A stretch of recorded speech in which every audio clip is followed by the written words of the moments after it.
Maswerteng araw mga Frenny, ready na ba ang Christmas tree nyo for this season? Ready na ba ang mga dekorasyon nyo pampasko at bagong taon? Wait Frenny, bago ka maging aligaga dyan, panoorin mo muna ang mga kailangan na gabay para sa pagde-decorate ng Christmas tree ngayong 2025 Burr months. At bakit isa ito sa pinakamahalaga para sa darating na 2026?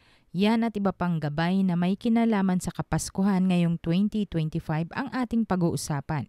Dito lang sa channel na kung positibo ka sa lahat ng bagay at may diskarte ka sa buhay, ikaw ay swerte-swerte.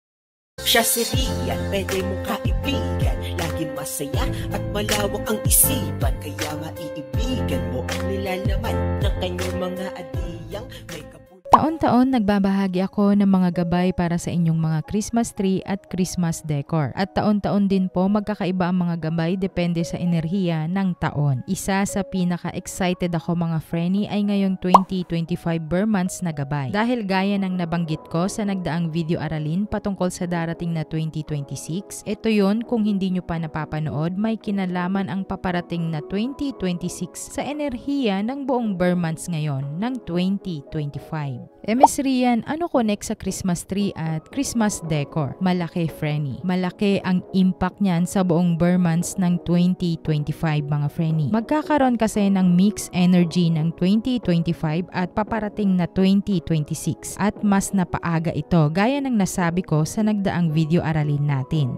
Kung matagal na kayo nakasubaybay sa akin, alam na alam ninyo na isa sa mga trademark ko o taon-taon kong ginagawa ang September 1 pa lang ipinapakita ko na sa inyo ang tema o theme ng aking Christmas tree and Christmas decor. Isa din yan sa talagang pagkakakilala nyo sa akin sa trend ng September 1. Kaya naman mga Frenny, maging ako ay excited ako sa ating topic ngayon. So ready na ba ang lahat sa mga gabay at masiswerteng Christmas decor ngayong 2025? Kumuha ka na ng ballpen at papel at makinig mabuti.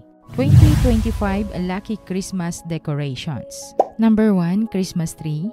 Nowadays, napakarami na po ang mabibili ng mga modernong style ng Christmas tree. Madami na ding mga kulay na pagpipilian. Pero ito ang pakatandaan nyo mga Frenny, ang style at kulay ng gagamitin yung Christmas tree ngayong 2025 ay dapat kumakatawan nito o sumisimbolo ng kaligayahan, kasaganahan at pagiging creative. I highly recommend that you must stick sa old style ng Christmas tree this 2025 Burr months, which is ang green or dark green at ang pink color na Christmas tree. Yes mga Frenny, dalawa lang na kulay sa ngayon ang maire-recommend ako na gagamitin nyo at na maswerte na ipang-display ngayong 2025 Burr months, which is ang green Christmas tree at pink Christmas tree. The rest na hindi ko po nabanggit, may binabagayang birth element po yan, especially ang snow Christmas tree or yung white Christmas tree. Again, maswerteng kulay ng Christmas tree ngayong 2025 Burr months ay ang dark green or green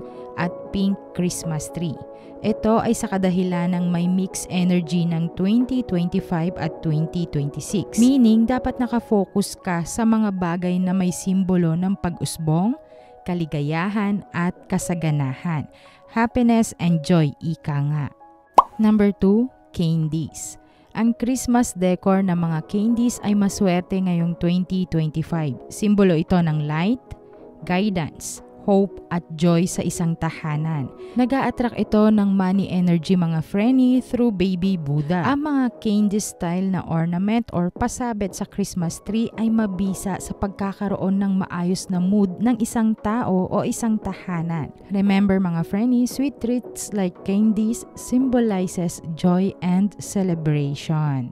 Number 3, macaroon or pastel color. Anumang style ng Christmas decor na ang kulay ay pastel or macaroon color ay maswerte mga Frenny, pakatandaan ngayon 2025 yan. Ito ay sumisimbolo ng feminine energy kung saan much like applicable sa mga tahanang may kokonting girl energy or sa mga solo living na babae dyan. Ito ay para sa focus sa mga gusto nyong gawin or mas makakaisip pa kayo ng mga plano nyo sa susunod na mga buwan or taon. Nakakaboost din po ito ng good mood sa isang tahanan. Playful at happy energy ang hatid ng mga ganitong kulay. At syempre, abundance and prosperity ang pinaka-main focus ng mga kulay na nabanggit ko. Number 4, pearl decoration. Any kind ng mga Christmas decor na gawa sa pearl or simply as yung pearl na pinapalibot sa Christmas tree mga friendly or sa Christmas garland, maswerte yan. Wisdom, prosperity, and abundance ang mga sinisimbolo ng mga ganitong dekorasyon ngayong 2025 Burr months. Protection from negative energy or mga negatibong komento o tao ang isa sa simbolo ng paggamit ng pearl as Christmas decor ngayong 2025. Number 5, leaves and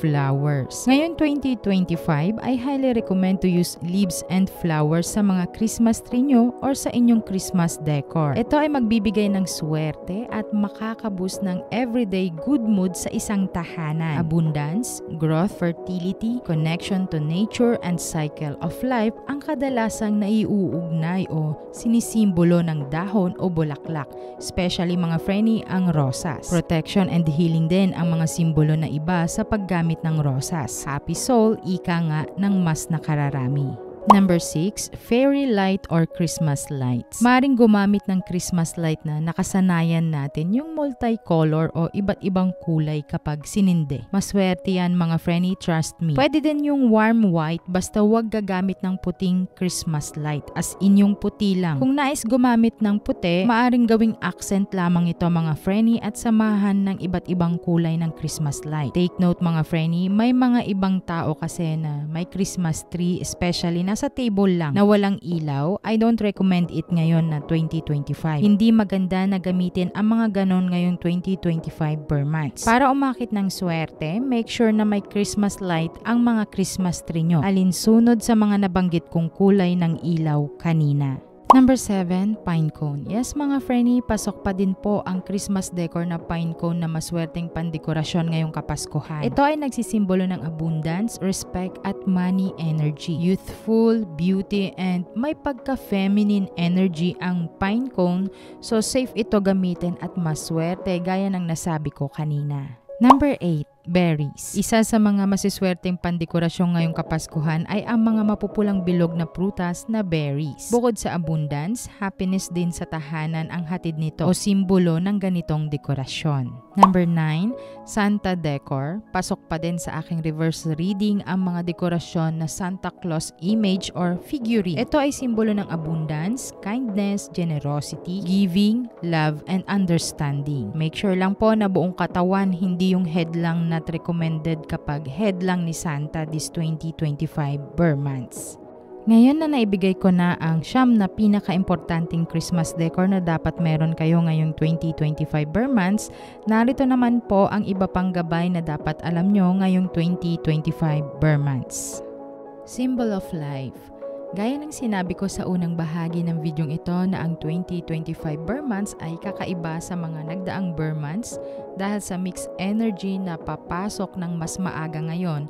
Kaya naman mas inire-recommend ako sa inyo na mas maging creative kayo sa pagde-decorate ng inyong tahanan ngayon. Dahil itong 2025 Burr months ay simbolo ng buhay. Yes mga friendly, kung sa mga nakalipas na taon medyo sablay ang Burr months nyo, this 2025, trust me, dahil mas tataas ang energy ng happiness, less stress sa ating lahat. New beginning. Ang 2025 Burr months ay simbolo ng new beginning. So kung sa mga unang buwan ng taon na ito medyo na-stress ka this 2025 Burr months, panahon na po na para sa pagbabago. Panahon na para maging masaya ka naman. Cut off those toxicity. Time na para mas ma-enjoy mo ang sarili mo, ang buhay mo.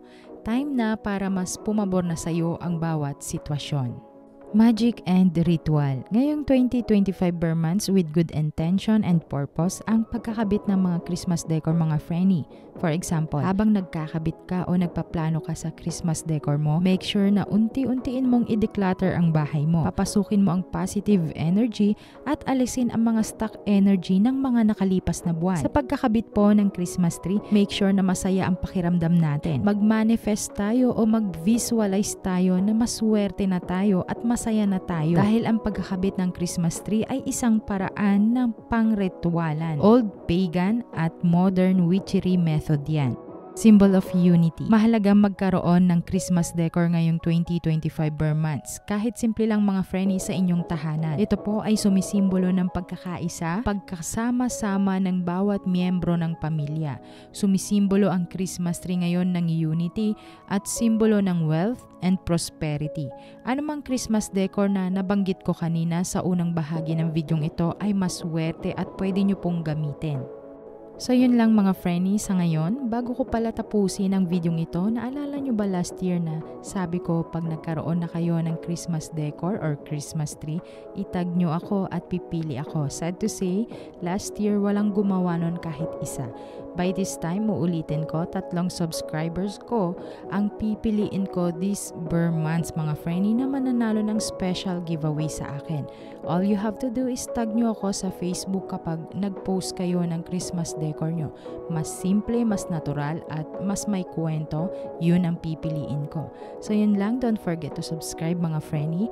Huwag kalimutan magdasal ng taimtim dahil yan ang pinakamabisang sandata sa lahat. Samahan ng sipag at diskarte para ang buhay ay swerte, swerte. Hanggang sa muling aralin, salamat sa pakikinig. Ingat! Kaya subscribe na para sa knowledge na sadyang blessing tapos may pa-giveaway pa. Pakiclick na lang ng bell para agad din malalaman mo kung paano kaganda ang iyong kapalaran mo.